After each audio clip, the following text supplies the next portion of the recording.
folks, goblins, people, void, whatever, whoever's out there listening. Welcome to Whispers from the Void. I'm Evan. And I'm Phil, de Vitesse for the Intimates. Thanks for tuning in.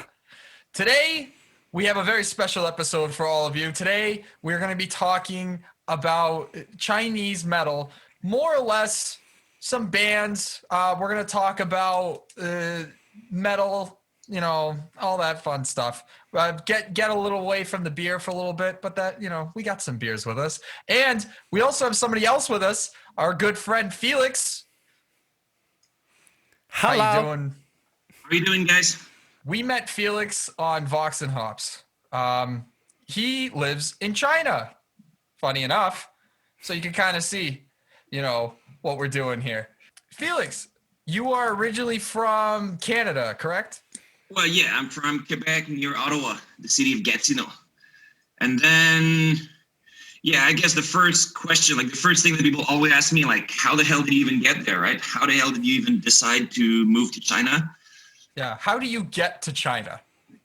Well, China has a lot of airports nowadays, like lots of international direct flights. But yeah, so how did I decide to come here and move here, I guess? Mm-hmm. Like I graduated university and then I wanted to travel, didn't have enough money. So then I saw those ads like, oh, teach English in Asia, whatever, like Korea, Japan, like Southeast Asia. They hire like foreign teachers to teach them English. And I was like, can I do that despite being a Quebecer, despite being a French speaker, non-native speaker of English? And it turns out that I can because I'm white. So therefore I applied a few jobs. I got some nibbles and then I came to China originally for 1 year, about 12 years ago. And then long story short, well, I'm still here. So China's got some kind of a pull. And also, yeah, that's pretty much it. So I decided to stay for 1 more year and then I got the acute 1 more year syndrome, which is pretty prevalent among some expats. But yeah. And yes, and I do like craft beer and I do like metal very much. So I started to listen to Vox and Hops and then I started to listen to you guys' stuff. And yeah, I met Philip and you guys and you through that. So I was like, hey, if you guys want to talk about Chinese metal, I'm your man. Yeah, it's a cool idea. It's definitely something that not a lot of people know about. A scene that's very much, you know, people haven't really tapped into it that much. But I feel like it's on that list. You know, I would say that, you know, there's other countries and stuff. China's right there with them, you know. A lot of the Middle Eastern countries are like that too. They just don't have the scenes. They don't have the exposure yet. Keyword yet. Yeah, keyword is yet because it could be an emergence at some point for sure. But yes, as you said, like for example, like we always talk about obviously like the US, Canada, like Europe, like a lot of European countries have very established bands that everyone would know about. Like any like metalhead worth its salt could like name like 10 Swedish bands in 30 seconds, like without even thinking, right? Like Sweden, like a country of like what, 10 million people? And, you know, Brazil is kind of out there also, but then like there's so many parts of the world. Well, I would say I imagine Japan also to some extent, but yeah, I can't imagine people who have listened to metal for 20 years and just couldn't name a single Chinese band because none of them have really made it like internationally to like made a huge impact. Except, I mean, it made like a few splashes in the underground here and there, like we will talk about shortly, right? Send you guys 6 tracks, 6 bands that I think are worth like listening to. That might not be the best stuff that I listen to all the time, but I think it's fairly representative of what China has to offer in terms of metal. And of course, I have to say that there's tons of bands that I have to like leave out that list. Like if I kept going, I could have gone like forever, right? So, but I know for now, we will get started and we are going to shout out beers first. People, Felix, you are our guest. Do you want to go first? All right. So, of course, to keep up with the theme, I'll go with a Chinese beer to make parallels between Chinese metal scene and Chinese microbrew scene, which are, of course, not as developed as what we have in Canada, the US. but it's still like it's still a scene somehow. Right? There's people who are slowly like getting into it. There are people who are passionate, obsessive about it. So that's a Tiao Dong Hu IPA. I had it a few times. It's a pretty good one. It's very bitter. It's just got a 6% alcohol, so it hits you pretty hard, especially in the morning where I am because of the time difference with you guys. Mm-hmm. So start with the drinking early. Kind of like the artwork too. It's a nice little cartoony artwork. In China, there's a lot of people who go swimming 12 months a year. Mostly old men, mostly grizzled, red-skinned old men in Speedos. Extremely inappropriate Speedos. You would go to bodies of water at in winter when it's slightly below zero, and those guys would just go swimming. They would put their swim cap in their tiny Speedo and just swim around and then smoke 20 cigarettes and then go home. The thing that you would see in the north of China where I used to live. It's kind of cool. What about you guys? What are you drinking today? Phil, what do you got, bud? Well, let's go in the team because Felix, you come from Gatineau, so I have this Gallicus, the Double Krans, and cool artwork over there, like Gallicus with their artwork, it's just so magnificent. Is it like some kind of Viking, like a bearded guy? Yeah, or what? yeah, like Gallicus, all of their cans is like Viking. Like there's a beer called Loki that I drank in the show another episodes ago. I don't remember. Very recent. I think it was episode 7, but yeah, find it out if you want. But this one, I've never had that one because Gallicus is not, it wasn't in Quebec a lot, but lately they are doing a boom in Quebec. It's very new. Yeah, it's very new for us. In Quebec, it's very new, but it's very good, to be honest. Mm-hmm. And I didn't have that one. It's a Gvike IPA sour, a Gvike sour IPA. And I'm going to taste it right now. So, I mean, you say it's new in Quebec City, but it's I think it's new, period. If I'm not mistaken, I don't even think it existed. I'm not sure. I will find it out when I will edit this video. But yeah, good color. I love it. So yeah, Gallicus. So for me, I have something that I don't think we've had yet on the podcast. I don't think any of us have had a barrel aged yet. Just a pure barrel aged. So I have Jack's Abbey Framinghammer. It's a gingerbread bourbon barrel aged. It's got ginger, cinnamon, nutmeg, cloves, and orange peel. I've had this a few times, and I gotta tell you, I've had the craft lagers here because that's what they're known for, is their craft lagers. But really, something that a lot of people don't talk about with them is they do great barrel-aged beers. They have 4 of them in selection. I have, this one's my favorite. The gingerbread's my favorite, but I also have another one, the s'mores, which is lactose, vanilla, and cocoa beans. It's a much more simpler barrel aged, but this one for sure is the best. And I really like a nice bourbon, aged in a bourbon barrel. I don't know why. Yeah, as opposed to wine barrel or a whiskey or I mean, could you do a rum barrel? You probably could. Yeah, barrel aged beers. I've seen it in rum barrels, yeah. Mm-hmm. But then the rum barrel will probably impart some slightly sweet flavor to it, which might not be that desirable. But then again, I don't know that much. Anyway, just depends. But this puppy, me thirsty with that beer. It sounds delicious. Yeah, this puppy sits at 12%. So you know me, I love my heavy hitters. So we're gonna have this one. Phil, just so you know, the IBUs is 45. Oh yes, IBU. we were talking about IBUs on the last episode. This one, I don't think it lists the IBUs on mine though. Sometimes it does, but this one, no. It's a rare thing. I knew I saw it somewhere. I think it sits with the a lot of the heavier beers is where the IBUs show up. At least I think. It's for the bitter beers, no? Because you can have a session IPA that would still be pretty damn high on IBU. Anyway. Mm-hmm. Ooh, delicious. It's got that. It's very bitter, as Matt would say, bitter bite. The cinnamon and the nutmeg are very strong, and then on the aftertaste is where you get the orange peel. So it starts out real strong, and then it kind of keels down and levels out. So that's really good. I really like this one. It's one of the, one of my first breweries and one of my first actual heavier beers. So that's nice. We're doing all kinds of firsts today. And obviously, Felix, when you first sent us this list, this was a lot of firsts for me.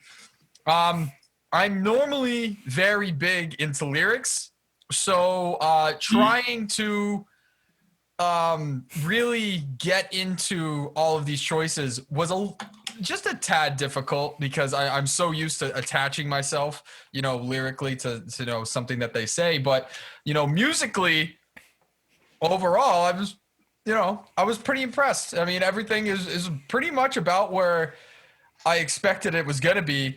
Except for one band. One band actually blew me away a lot. And I'll say two of them. Two of them really took me by surprise.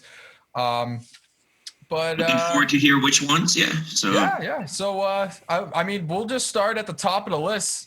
Do you pronounce it RENCHEI?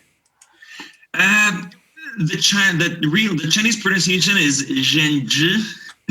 So it's But yeah, I would imagine that since they translated their song titles and like EP title into English, like, I've seen them mentioned once in a very, very obscure like death metal website. So they were like distributed somehow. But yeah, Zhenji. And by the way, I looked it up on the Metal Archives, and there's like they say like what is the meaning of the name, and it's probably the most brutal thing you've ever heard in your life. So it says it's a form of punishment, a form of torture that turns a woman into a human pig. According to historical account, primarily Shiji, Zhenji was created by the Empress Lu Zhi against consort Qi of Emperor Liubang, blah, blah, blah. And then it reads, Lu had someone force venom down Qi's throat. She then chopped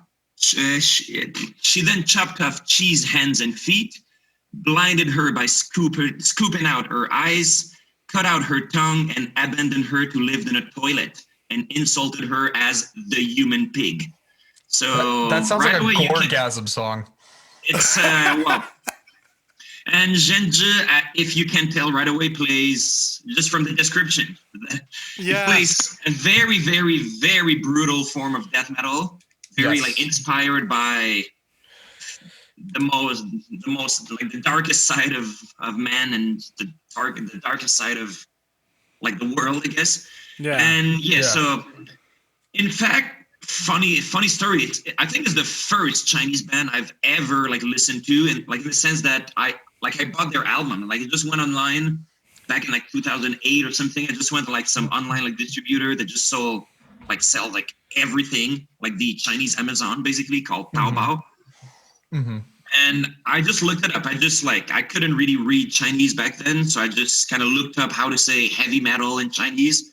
I copied it, and then I found some distros that were just like, I was like, okay, cool. So I just bought like 20 CDs in one go. Like they were pretty cheap, like $5 a piece. So I got like those 20 CDs delivered, and that's the one I first put in my CD player or DVD player or whatever. Just press play, and I was like immediately it almost sounds cliche to say that I almost fell off my chair. I was like, the fuck is that?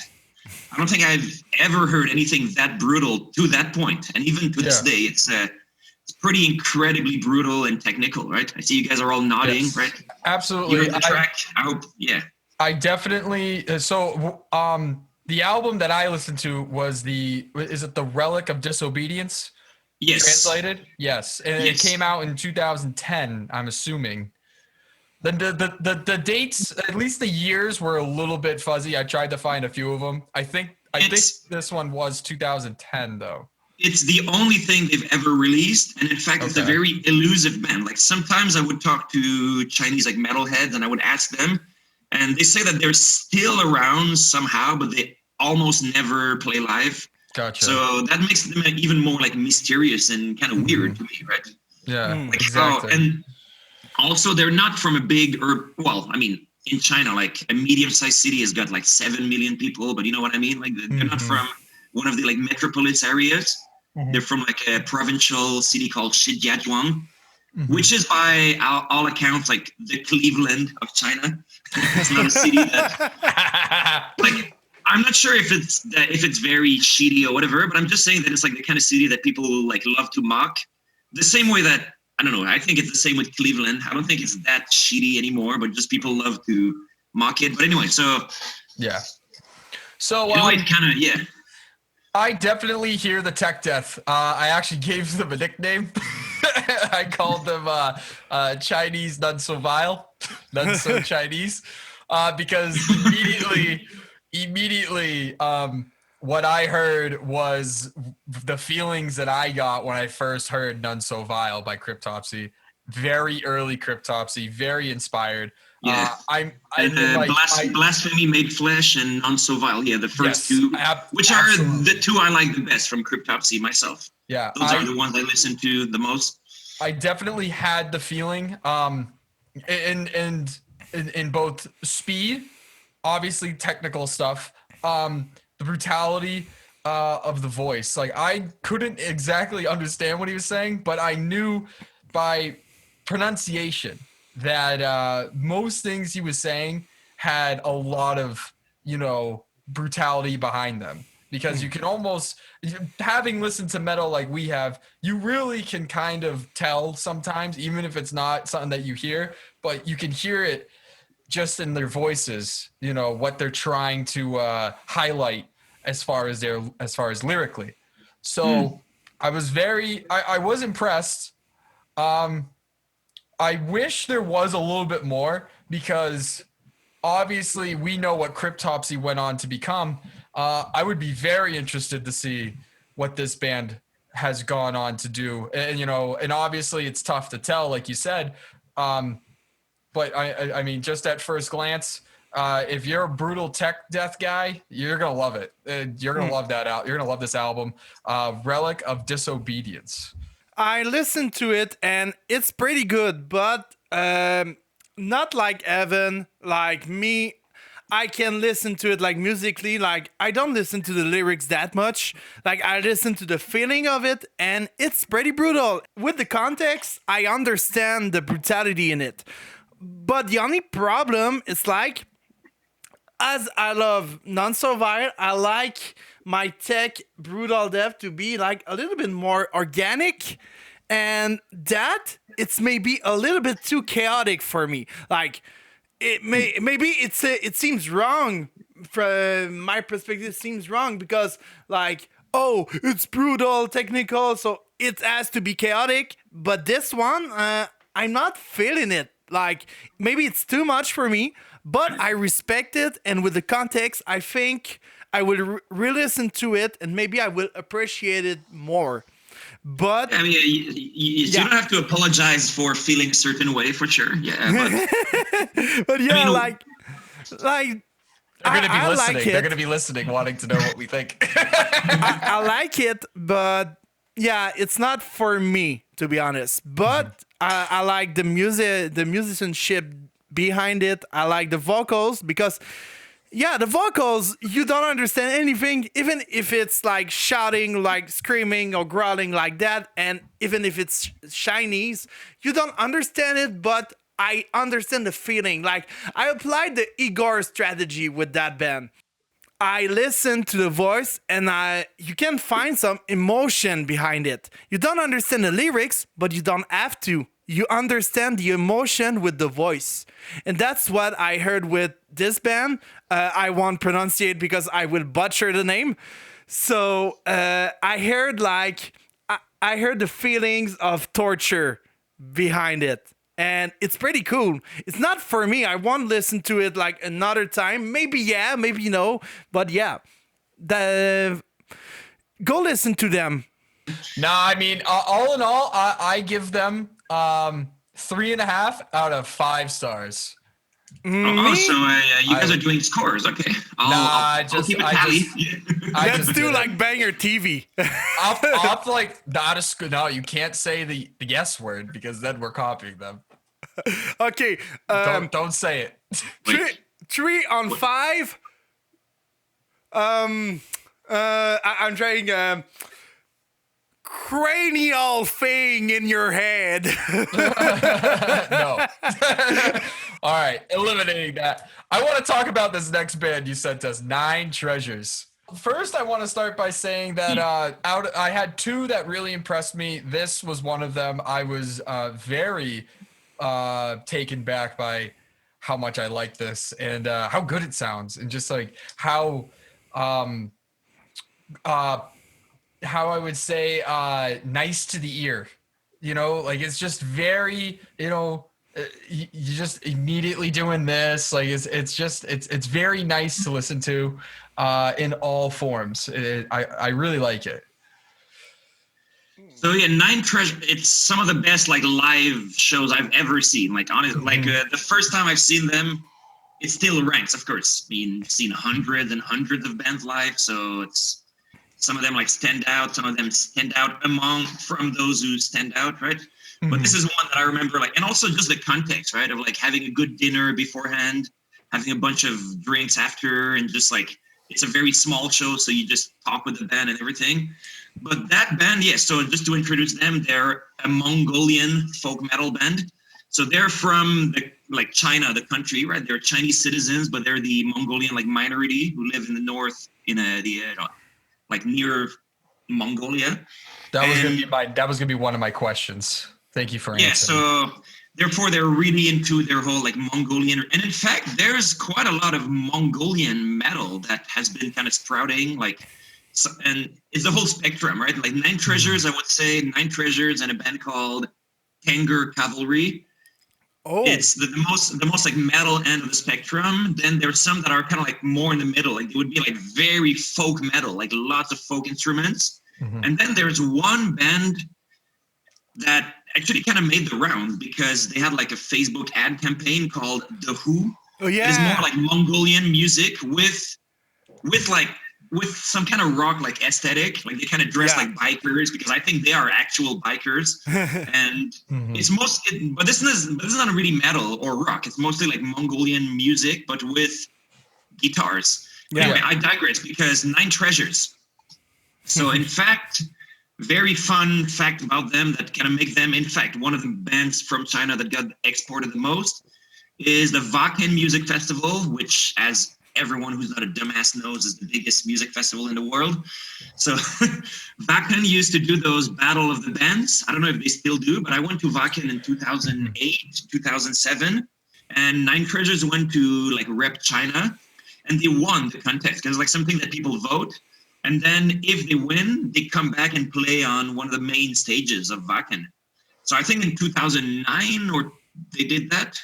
So yeah, it's as I said, they're mostly metal with a bit of tinge of folk, as in like their songs are mostly built on the like metal framework. And yeah, they have like one guitar, one bass, but then they have like one older guy playing some kind of like Mongolian weird violin. It's like some kind of square violin that he plays. Is it it's a Moren Kuor? Oh, you looked it up, or you knew? Yeah, I did. It's a 2-stringed instrument that it sounds similar to a violin or a cello. Yeah, and it's played like upright. It's kind of cool, like to see him play that. Mm-hmm. And then there's one guy playing like some kind of like guitar, like a balalaika, like ding ding ding ding ding ding ding ding ding. And yeah, I don't know. It rips. It's a band that I love, and everyone I show it to, like whether they're metalheads or not. Because also that's one thing about them. Even though they're still pretty uncompromisingly like metal, they still have that little thing to please non-metalheads as well. So I brought some non-metalheads to some of their shows when they came. Because also one thing about them is that they're pretty hardworking. They were, at least for a while, I don't know if it's still the case, but they were touring endlessly. Like when there would be like a festival in China, they would be there. Mm-hmm. And you got to get that exposure. Yeah, well, and that's obviously like what they realize, and that's true. That they were touring. I think I've seen them live like 3 or 4 times, if I try to remember correctly. Yeah. Mm-hmm. Yeah, I was, like I said, I was very impressed. It's the most folk sound I've heard to date. I do sometimes stumble upon just like Mongolian folk music, so I'm a little bit familiar with this. In the idea of their techniques. Obviously, if you're a fan of Black Crown Initiate, you would know that there was some Mongolian throat singing done in that song for one song. Exactly. Nine Treasure doesn't do that, though. That's one thing worth pointing out, is that some Mongolian bands that would have interludes, or even within the song, they would have but Nine Treasure doesn't do that. He just sings in a like raspy but still clean enough voice. And can we mention how the Mongolian language sounds as far as like metal? Like, I think it's about as metal as it gets. It's right up there with like Finnish. It's like fucking just brutal sounding. Yeah, I'd say Finnish sounds a bit goofy to me in terms of like how it sounds within the context of metal. But black metal Finnish is like very, very brutal. Yeah.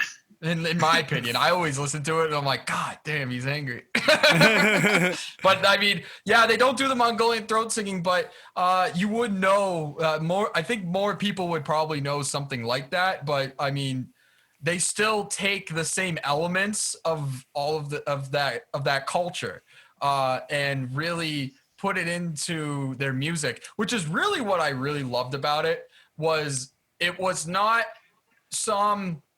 I'm not like copycat, but like they didn't take something else in the folk genre and try to manipulate it. They just took something that was all their own, all culture. I mean, the basis of folk basically, and, created great music with it, and, added a little bit of elements with metal and some other things. I really thought that it was a standout on this list. I really loved it.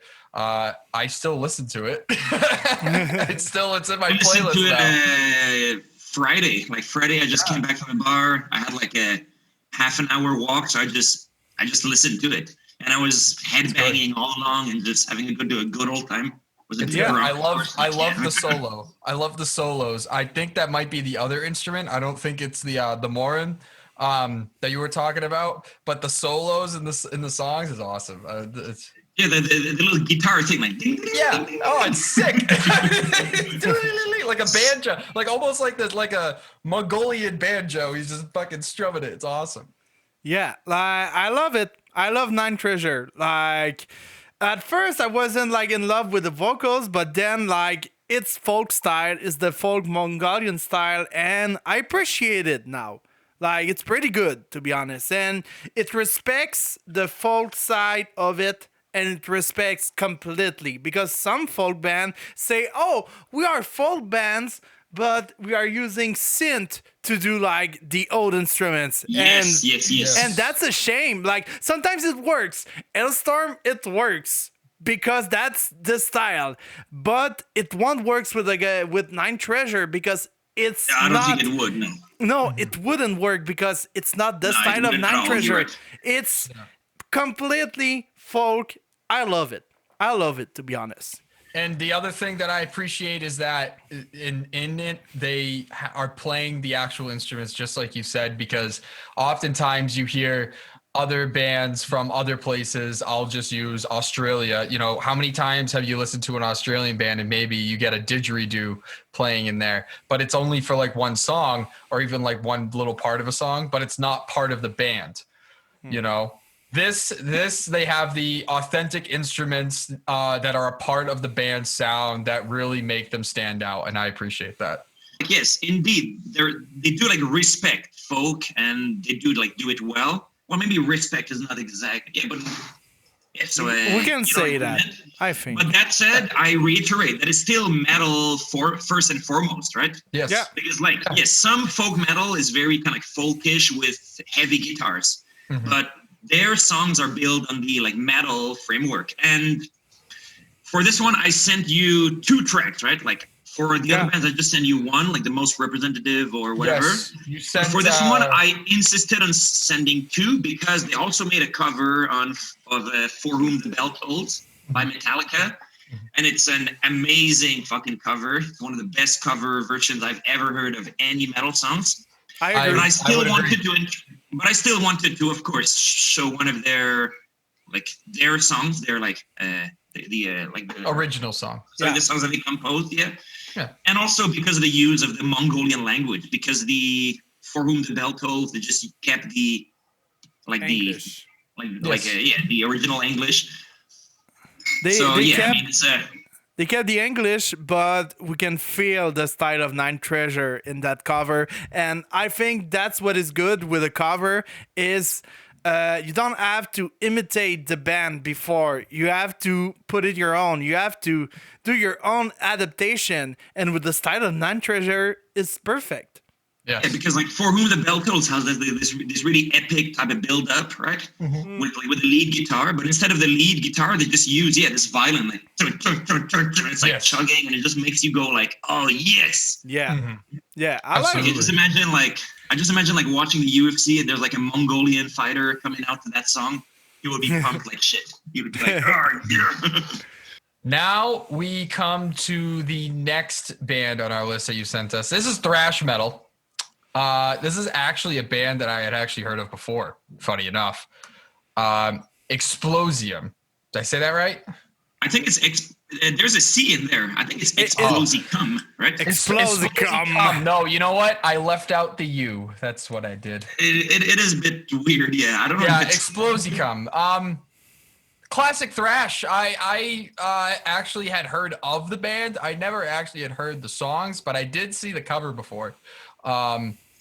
So I gotta tell you, I would say Testament Slayer than say Megadeth, Anthrax. That's what I would say. I don't know how you felt, Phil, but I mean, I definitely can hear a big Slayer vibe in the way that the vocalist delivers. Very Tom Araya like. Yeah, I'm not sure about the vocals. That's one thing that I'm not in love with. It's the vocals. Like, Man, I understand. You just hate all the vocals today. Yeah, no, it's not that I hate all the vocals. It's just the problem. I'm gonna start calling you Yolaine. No, it's not that. Was Yolaine not a fan of like the vocal styles either, or was it? No, he's very picky about vocals because he's himself a vocalist. He is a vocalist. He's picky about vocals. That makes or breaks a band for him. Like if the vocals are good.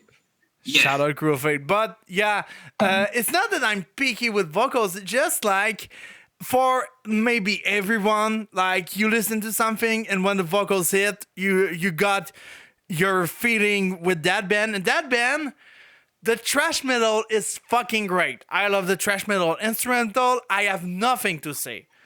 Just the vocals because it's like, I'm like, wow. I actually had something to say about the actual musicianship. I thought that at times there was almost confliction. Yeah. Because thrash is funny in my opinion. You can kind of go a couple different ways. And I felt that there was a little bit of confliction in some points between guitars and drums. I thought that there were points at the time, which is why I say a Slayer Testament. Like I got a lot of Slayer in some songs, and then at some points it lulled, and it kind of like almost. I got different feelings from different members of the band. Very slight stuff, but it was enough where I could notice it. I thought that the vocals were pretty much spot on. They were the most consistent part of it. Not to say that it was bad. It's just that there's definitely a bit of a consistency thing going on. I'll chalk that up to the fact that thrash metals, again, you have a lot of different pulls from a lot of different places.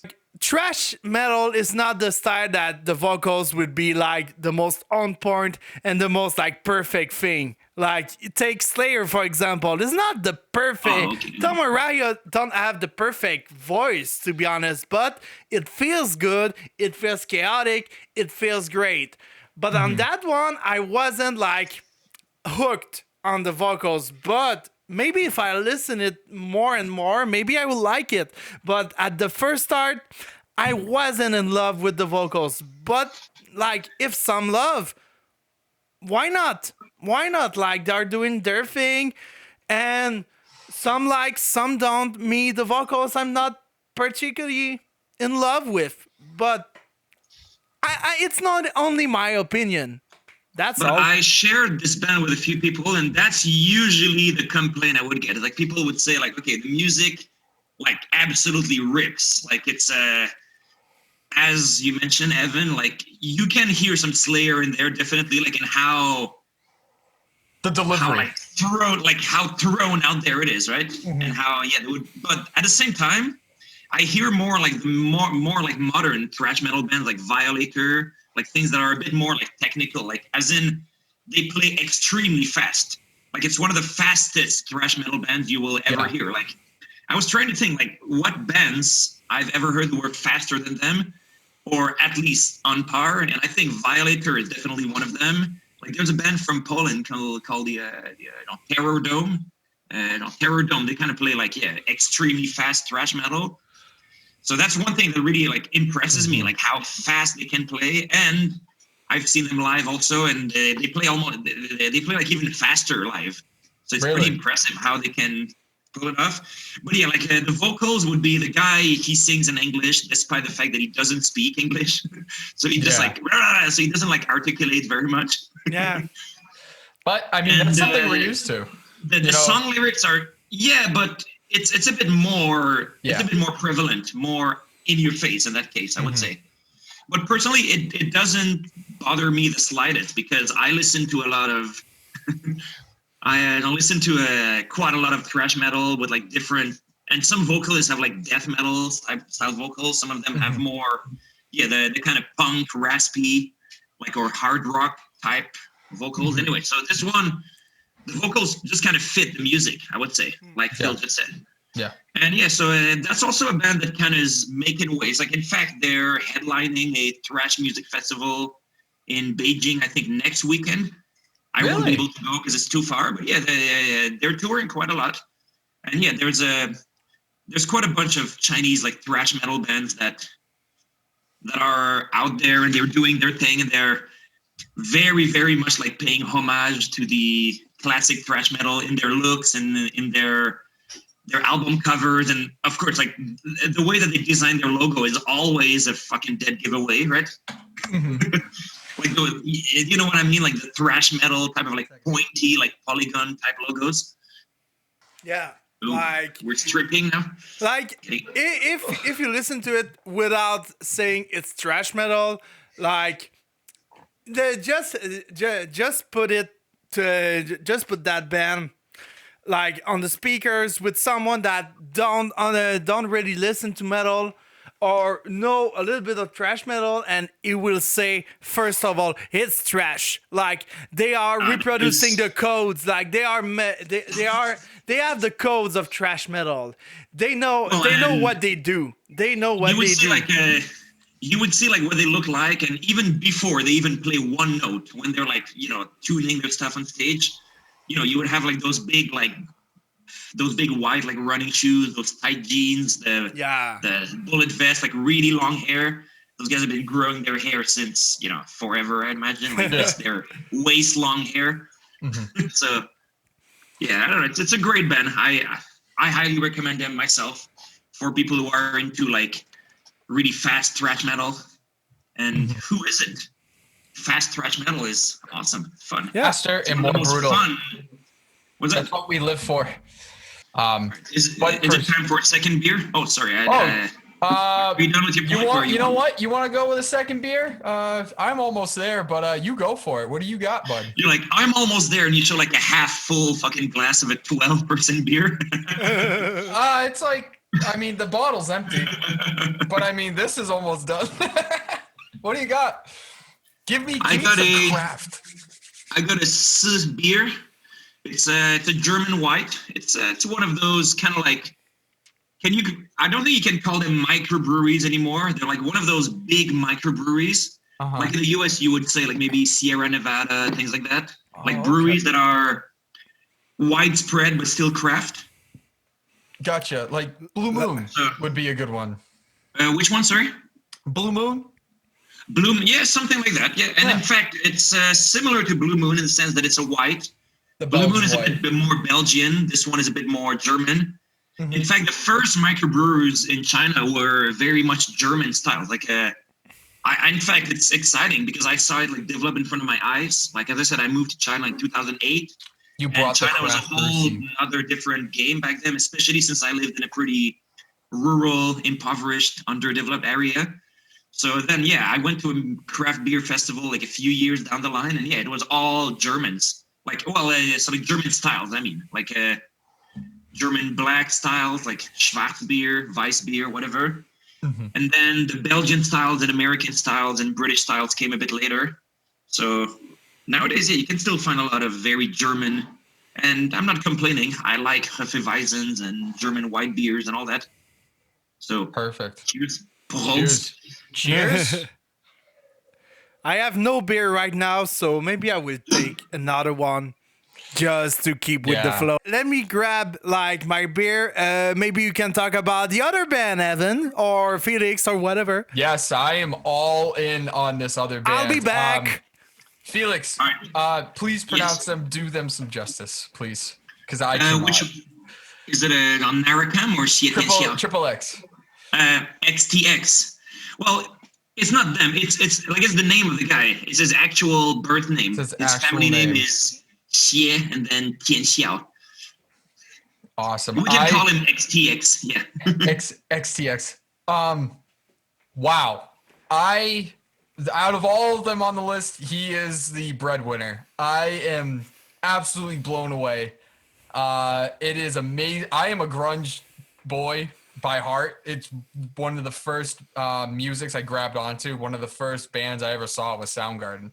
And I gotta tell you, wow, I love them. I get a sound that is at first, when I first was listening to them, A Perfect Circle came to mind, which is like James Maynard and his other band there. Project from Cool Guys, Yeah, but what I really brought them to, and how I would describe them, is they're Chevelle, but better. He is Chevelle, but he's better. He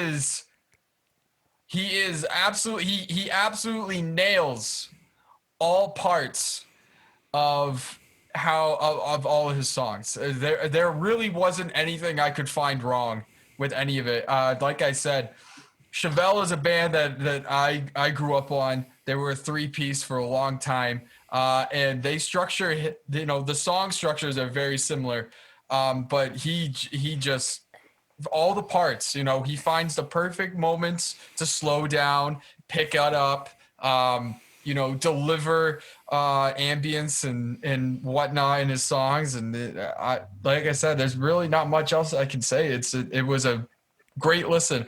If there's a band that I could recommend to anybody, this is it.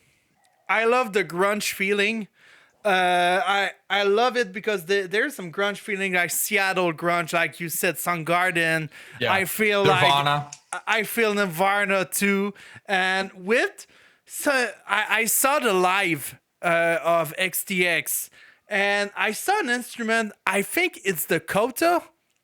Like there's the string old instrument, horizontal. Yeah, like the string.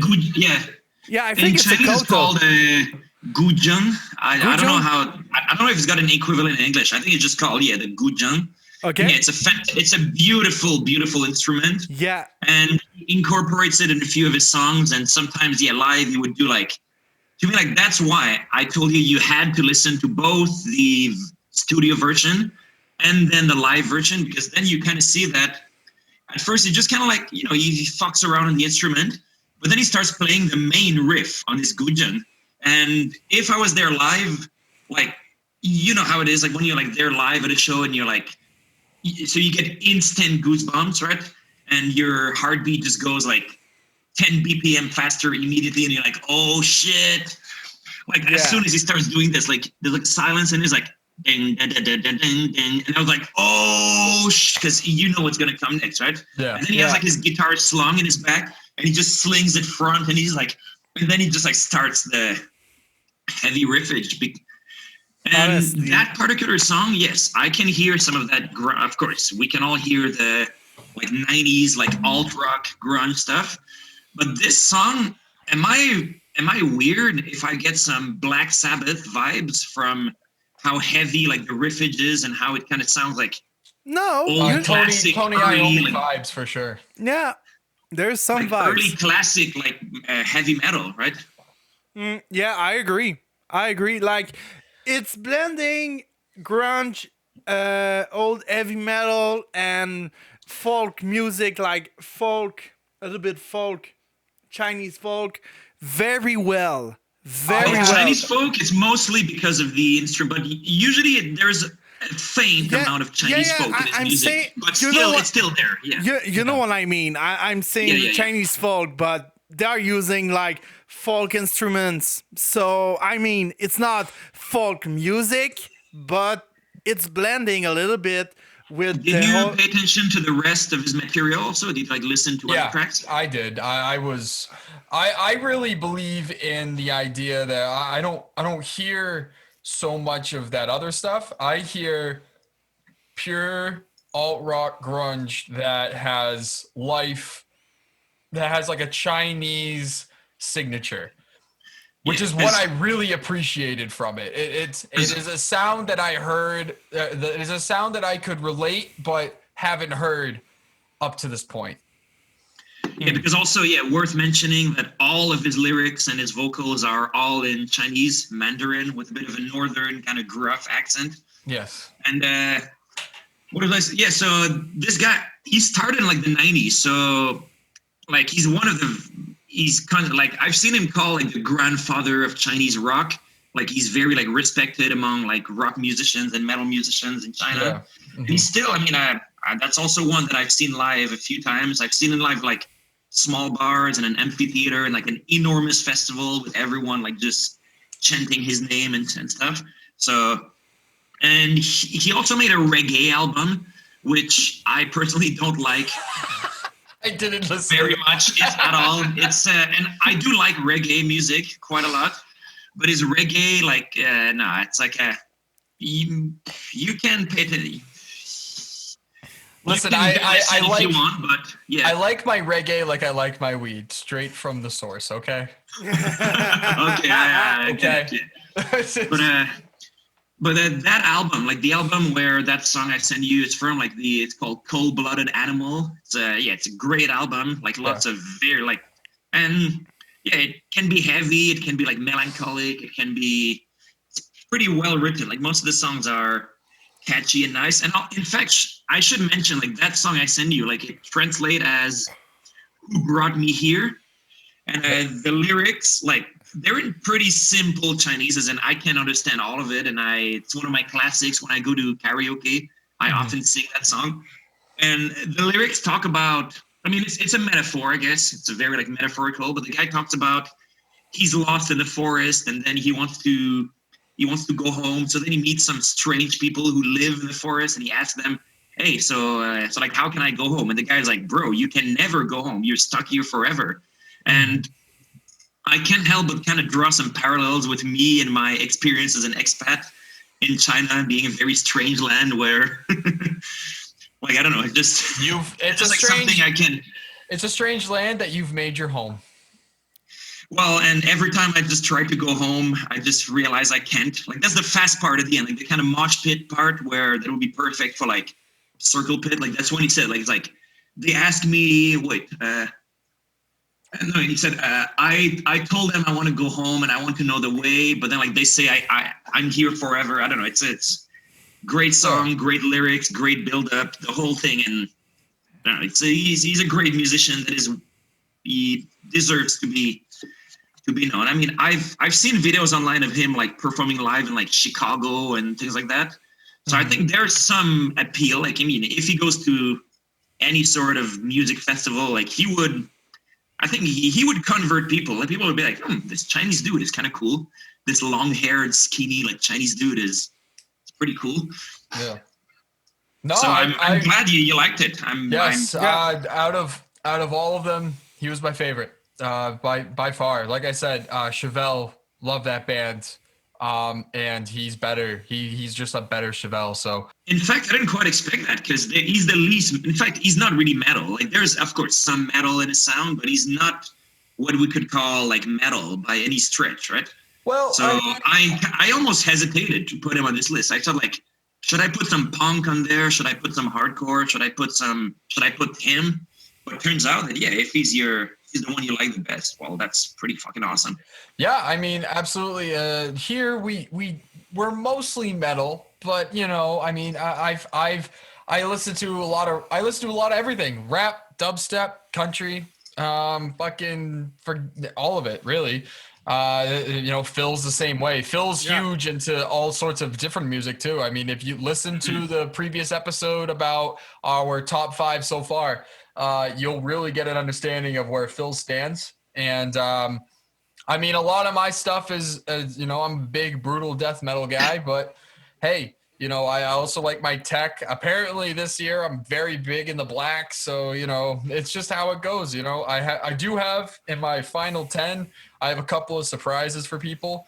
But we'll cross that bridge when we get there. Listen, Felix, I appreciate your taste. You're awesome. I love you. But Twisted Machine threw me through a loop. Maybe I'm not a Limp Bizkit guy. I'm not a new metal kind of guy.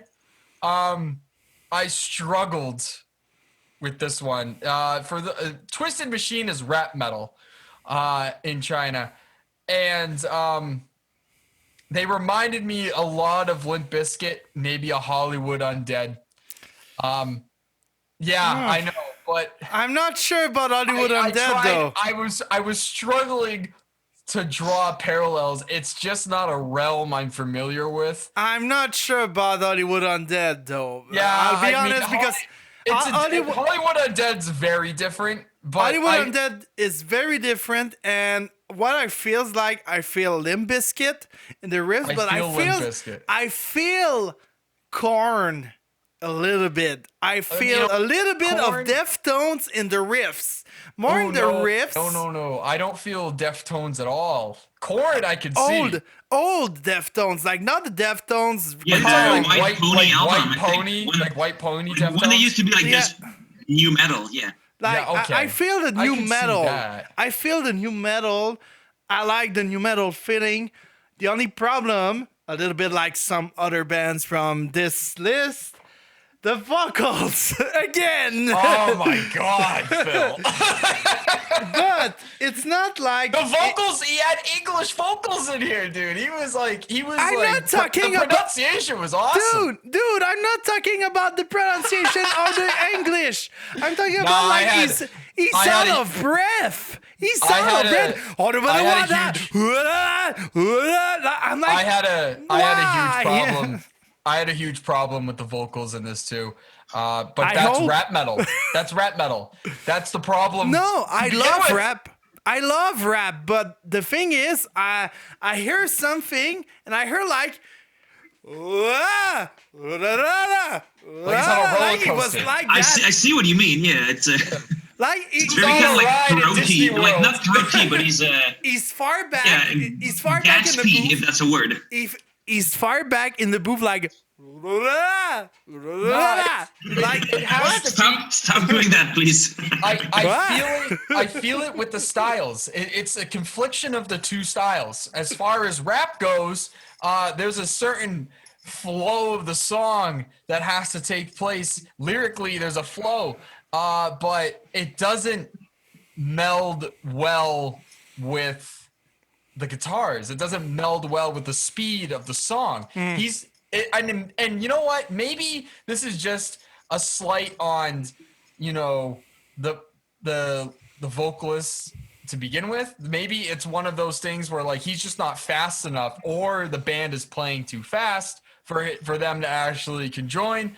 But I gotta tell you, it as far as like the presentation, I saw some music videos, I listened to some of their other songs. I like the presentation. They do a pretty good job. You know, there's a little bit of English in there. Like the recent music videos are great. Yeah, they're there's really... a little. I like that there's a message. I like that they're a little bit political in a lot of their stuff, and they you know, they have some issues that they bring to light.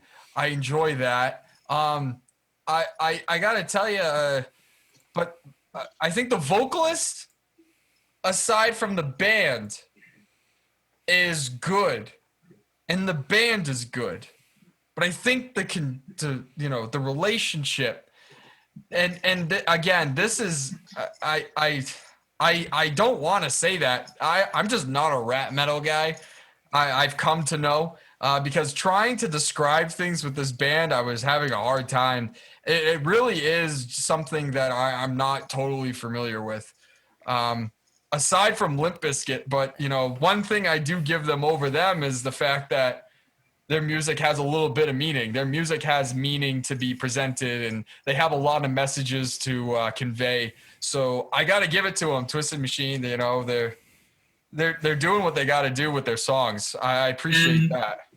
And what I said in the intro, like when I said that I try to think of like some bands that could like represent what is going on in China as far as like metal goes, right? Mm-hmm. So like I'm not saying like rap metal is huge here, but it definitely exists in a way that it doesn't exist anymore in North America. Like rap metal is dead and buried and putrefied, and it's never going to come back, right?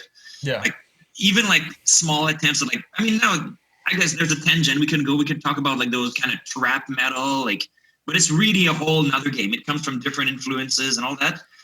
But yeah, like China, for some reason, there's some new metal bands, which I think is pretty cool myself, because even though it's far from my favorite style, it's something I grew up in, right? I'm, I think, 10 years like older than you guys. So to me, it just kind of goes back to... Yeah, you're a new metal child. I am. Like that's kind of how I got into heavy music. I wasn't into the rap metal as much. I was more into like Slipknot. I mean, Slipknot had a little bit of hip hop influence in there, like the scratching and stuff.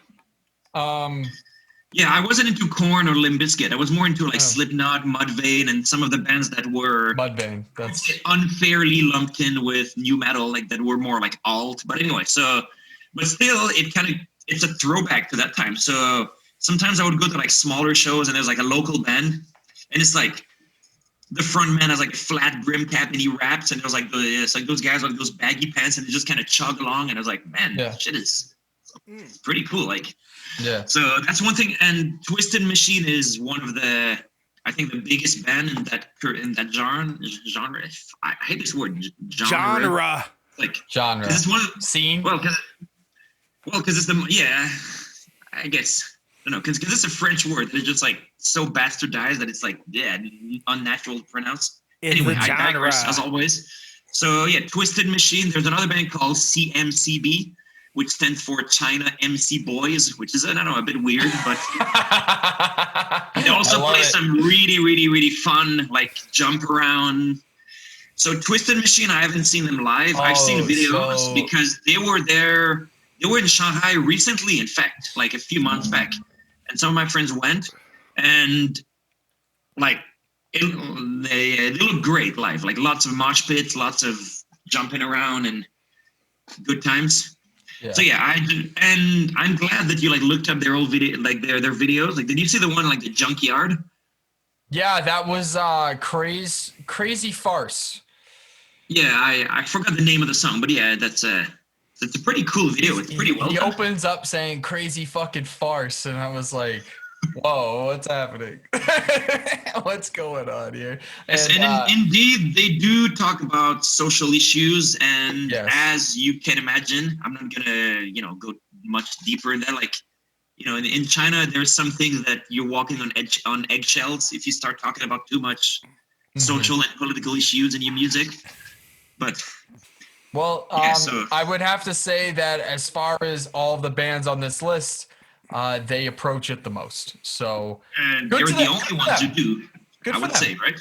Yeah, good for them. They, you know what, that's rap and metal. You know, you kind of take a stand on certain things, so they're approaching it very well. I would have to say they're doing their job when it comes to the genre and but the scene and what they're trying to, the messages they're trying to get through their music. So that's one thing no one will ever take away from them for sure. They get the job done.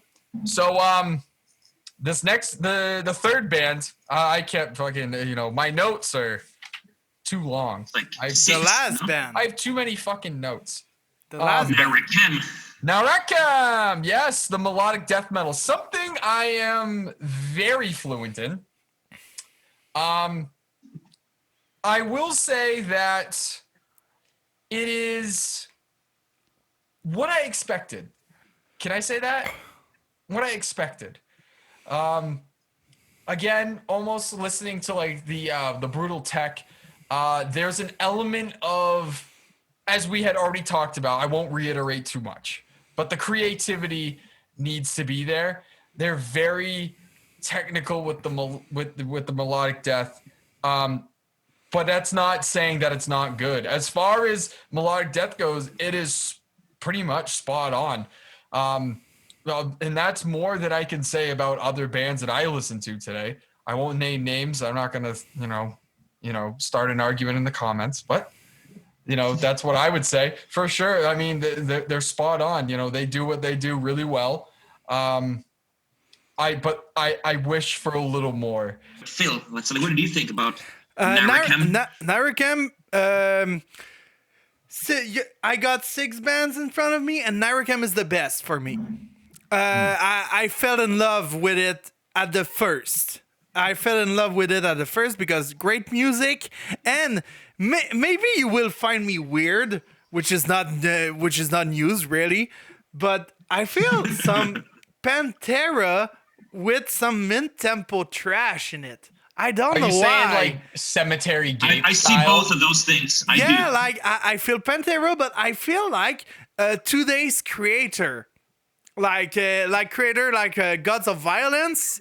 I feel that in the music. I don't know why. I don't know if Narekam was before Gods of Violence, but I feel the style and I feel it. Like I just heard one of the riffs and I'm like, it's Gods of Violence a little bit.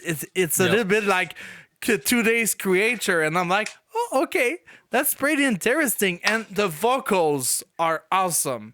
Like, I have nothing to say about the vocals this time. I have nothing to say. Wow. It's spot on. It's spot on. There is a reason in my notes I figured out why this band was sort of, because I have a fucking list. The band has its own page as far as fucking what's going on. Mostly because melodic death is my fucking wheelhouse. There just is a lot of things.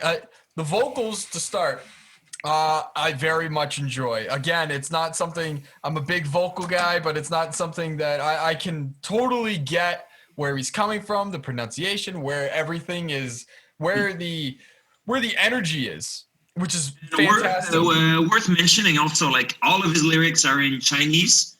Yes. And even though it's a raspy death metal voice, you can still understand, like, you can still hear that it's Chinese language. And I think it fits pretty well. I think it's a pretty metal language, a pretty musical language in general. Yes. And then also listening to the guitar play. The guitar play was something I was very impressed with. Some of the times in the melodic death scene, and I'm Phil, I'm sure you can talk about it too. It's very hard to almost pull off the little intermission spots, like the little lead throughs and things like that. Yeah. And they do it very well, and it's what makes it the melodic death. You get, it's the little in between stuff that you appreciate, and I really appreciated it. But as far as like the sound as a whole, it is one of those things where it's something I've heard before, and it's something that I wish going forward. Yeah. You know, if this is like the way I say it is that if this is where you start, you're gonna go good place. You're gonna go to great places. Of course. Because they're already starting at a spot where most bands were probably in their third, fourth album, full length, or their second EP or something like that. And, you know, if this is where their sound is now, I can only imagine going forward where they're going to be. So there's just a little bit of want to kind of, you know, I want to see where this goes. I want this to be a scene, because if there's one thing that I did hold on to in this list, it's that this is the most promising going forward. This melodic death. I want more of that. I want to see more of a scene develop, because you can hear it. You can definitely hear that there's guys that truly love what they're doing in the music. The problem, though, is that they only have one album. I think they've been around for like literally 25 years. Exactly. Like they started in like the 90s, and they only have one album. I know, and it's the same problem that we had with the brutal tech. It's, you know, the death metal is there, but for some reason there's something where, you know, they don't continue, just like every other fucking death metal band that you listen to in the beginning. You know, you're just like, where's more? You know, there's so many death metal bands, and so, you know, tech, brutal, melodic, fucking speed, whatever. There's guys that have one album, two albums, and they're like fucking awesome, and then it's like all of a sudden they don't do anything. But that is a lot of the time because of the scenes. I don't really know why. It's as if they had like enough in them to compose one album, and then there's like, no, we're just gonna keep playing the same album for the anger's just gone. Years. I don't know.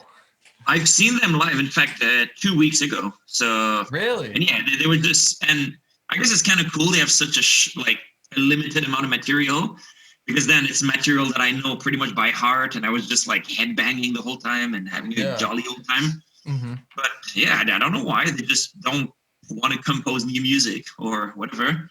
Hey, you know what? Musicians are musicians. They're a weird breed. Yeah, you know, and look at Phil. He's a weird breed. And I would rather have them not compose anything than release a bunch of shit. Yeah. Right? Release a bunch of filler. And one thing, though, that nobody mentioned, because I mean, yeah, I'm happy to hear that you guys found something that tickled your fancy in that band, and yeah, it's one of the first. Also, it's one of the OGs as far as I'm concerned. Like I told you already, or like when I bought like 20 CDs, and just like I got the box in the mail, and I was like excited like a pig and shit, and I just put all the CDs one by one. Yeah. So that was one that immediately I was like, whoa, this shit is great.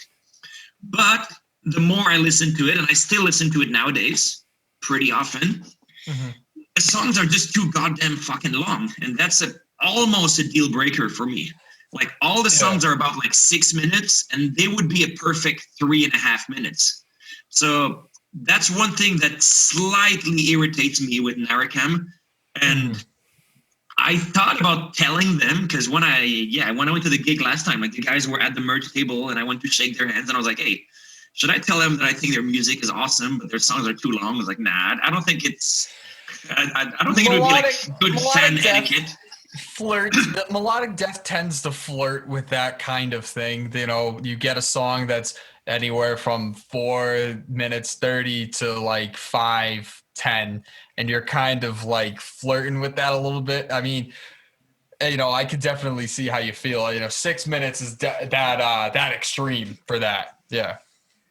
Because it's not like as if it's like 6 minutes of like, let's say like some post-rock or atmospheric songs, whatever. It can be like over the 10-minute mark, but it's still like a progression. But then it's just like it repeats. It just like recycle the same riff and bridge like twice instead of just once. And I was like, come on, like why do you need to do that? Yeah. I'm not sure if it's conscious or it's probably not, but I don't know. It's something that slightly irritates me. Yeah. Well, in fact, no, it's more than slightly, because I said it's almost a deal breaker.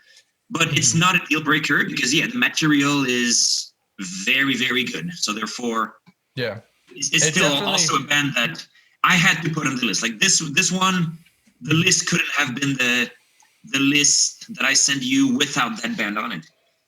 Yeah, no, and you know what's funny that you say about how long in the recycle. I have that as a note in here. The recycled riffs and the things like that, where they come back to it too much.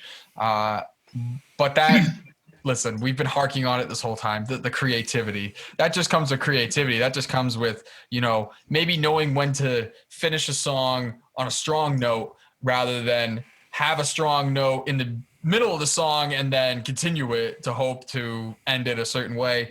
That's just a band thing, though. You can't hark on that so much. So we've ended our list. Phil, I mean, you got anything else to add, my brother? No, not about a subject. Not about a subject. Do we do shout outs or is it a little bit too long? Felix, do you have a shout out?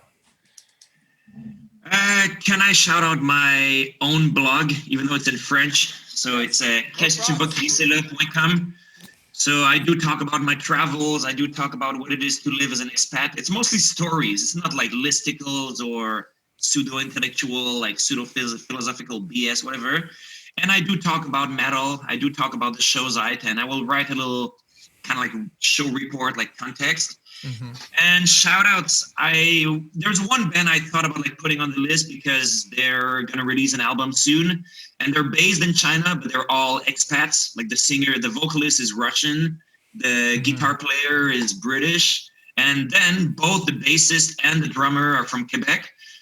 They're called Spill Your Guts, and they play hardcore with some metal influences. I've heard of this. Yeah, I posted about them on Metal Minded a few times. Yeah, no, for sure. Great guys, good fun. They've been touring around Asia. They went to Nepal. They went to Indonesia. They had a tour in Russia, whatever.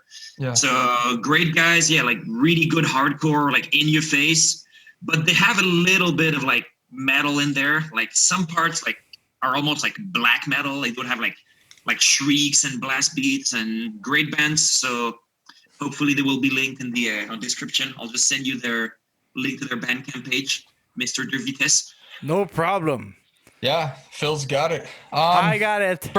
For me, I'm gonna shout out. I shouted them out before, but I'm gonna shout them out again. Mourned. They're a Massachusetts band. They got some nice merch coming out pretty soon, and hopefully some new music. I very much like this band. I'm gonna shout them out again because I ordered a shirt. Your bottle out of the way. Yeah. I ordered a shirt, and they're right there, right down the road from me. So it was pretty cool.